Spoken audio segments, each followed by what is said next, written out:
Hello guys, আসসালামু আলাইকুম। আপনারা সবাই কেমন আছেন? আশা করি আপনারা সবাই ভালোই আছেন। আল্লাহর রহমতে আমিও ভালো আছি, আপনার দোয়া এবং ভালোবাসায়। তো গাইস, অনেক দিন পর আপনাদের সাথে একটা মিনি ব্লগ শেয়ার করতে আসি, দীর্ঘ অনেক দিন পর। রোজার মাস তো চলেই যাচ্ছে, তো আপনারা কেটা কয়টা রোজা রয়েছেন অবশ্যই কমেন্টে জানাবেন। আমার শরীর খারাপের জন্য আমি একটা রোজা রইতে পারিনি, আর আলহামদুলিল্লাহ আমি সবগুলোই রয়েছি। আমার বোনের শ্বশুর বাড়ির ব্লগ ভিডিওটা আপনারা যারা দেখেন না অবশ্যই দেখে আসবেন।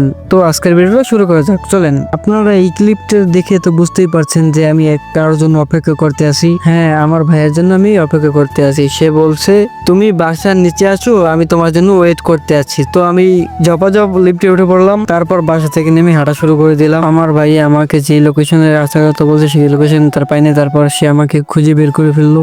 একেই বলে এক ভাইয়ের প্রতি আর এক ভাইয়ের ভালোবাসা। তো রিস্কে ওঠার পর রিস্কে সময় চলতে আছে, তো আমি ভাইয়ের সাথে কিছুক্ষণ আড্ডা দিয়ে নিলাম। সত্যি কথা বলতে যে আপনারা আপনাদের ভাই বাদার সাথে মাঝে মধ্যে দেখা করবেন, দেখবেন আপনাদের মন মেজাজ অন্যরকম একটা ভালো লাগা কাজ করবে। ঠিক আছে, তো দেখতে দেখতে চলে আসলাম হাউস বিল্ডিং। তো এখান থেকে গাড়িতে উঠতে হবে। তো সামনে ঈদ আসতেছে, আপনারা কে কত টাকা বাজেট রাখছেন এবার ঈদের মার্কেটের জন্য অবশ্যই কমেন্টে জানাবেন। আর সত্যি কথা বলতে আপনাদের কমেন্টগুলো পড়তে আমার খুবই ভালো লাগে। বাসে উঠে রওনা করে দিলাম এয়ারপোর্টের উদ্দেশ্যে। তো দেখতে দেখতে চলে আসলাম এয়ারপোর্টে। এখানে এসে দেখি অনেক মানুষের ভিড়, সবাই যে যার মতন ব্যস্ত। হাঁটতে হাঁটতে পৌঁছে গেলাম আমার গন্তব্য স্থানে।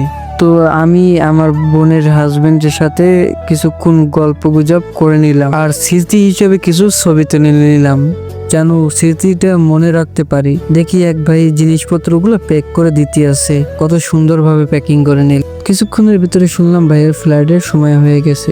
চলে আসলো সেই বিদায়ের মুহূর্ত।